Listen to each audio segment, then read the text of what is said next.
So I want to talk to you guys about government assistance programs. I want to talk to you about SNAP, food programs, food stamps, and other programs that are being wiped out and pretty much shut down before midterm elections.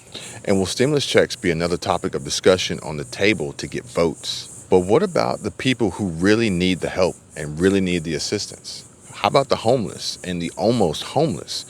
Because they're getting beaten down by inflation and rising prices on food and rent and mortgages and gas and the basic necessities.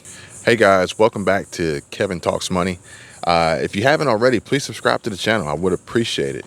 And give this video a like because it helps with the YouTube algorithm and getting this information out to more and more people so we can help as many people as possible.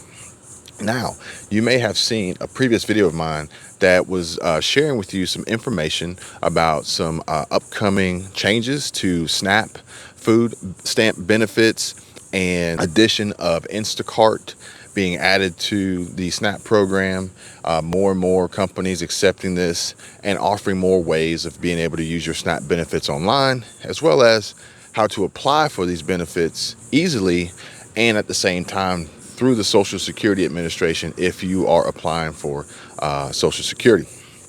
But this is kind of what I wanted to talk to you guys about today was the benefits program and what's going on with it and also what's not going on with it as lawmakers and politicians are right now kind of aligning themselves with the voters for the midterm elections.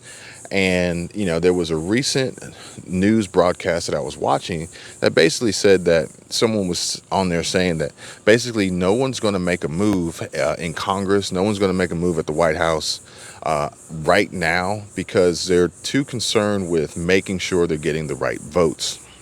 And I think this is going to have a huge impact and a huge effect on a lot of people, especially as maybe we see some introduction as they reintroduce a dangling of a carrot, so to speak, of potential stimulus checks and stimulus check money and updates as a possible forced stimulus check just to get people back on their side and back in their good graces, if you will, to get the votes for the elections. And, you know, a lot of people are saying that homelessness is becoming more and more of a possible option for them in the near future as they just can barely get by.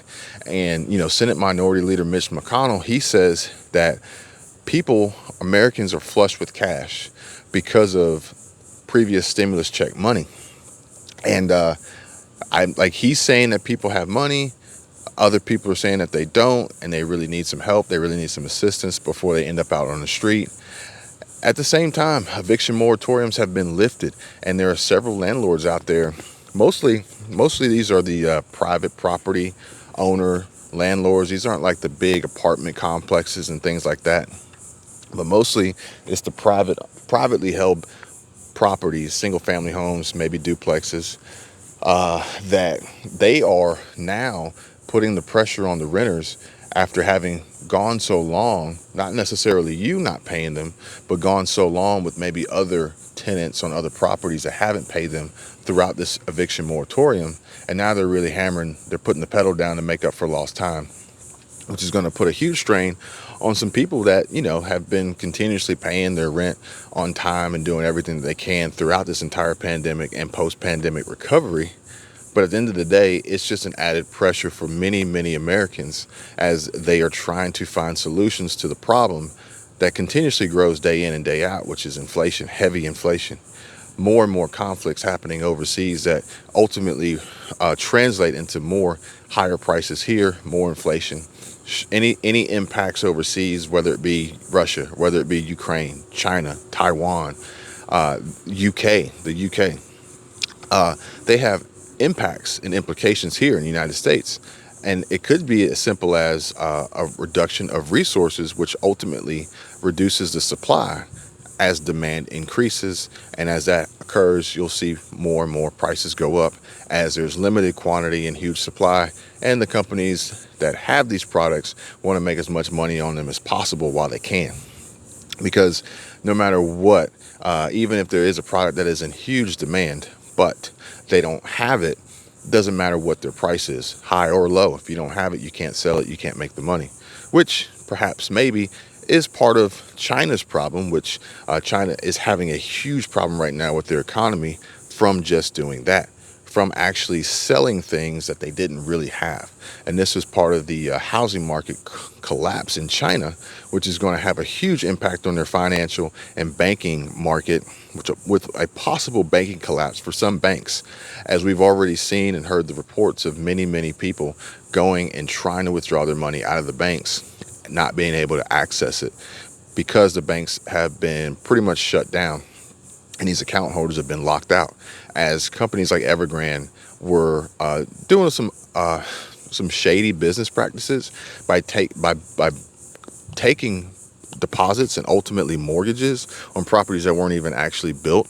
They weren't even started yet, and they were kicking the can down the road trying to get as much money as they could from new investors, new buyers, with really no intentions of actually building the property. They just wanted to build up as much cash as possible and kick the can down the road.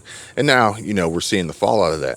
But as a result, if we see a fallout of that and we see the Chinese economy tank, we see it get wiped out, we're going to see less supply, less production and productivity out of China, which is going to limit us here in the United States on what we have available to us to sell and for manufacturing and different things like that, which would then put a strain on our economy, putting some people's jobs and livelihoods at risk, and putting them in a situation where they really are kind of looking for the government to step in and help out with some form of government assistance, whether it is a stimulus check, whether it's a child tax credit, whether it's any reduction on income taxes, whether it's a gas tax, a pause on a gas tax, a tax-free weekend, anything possible.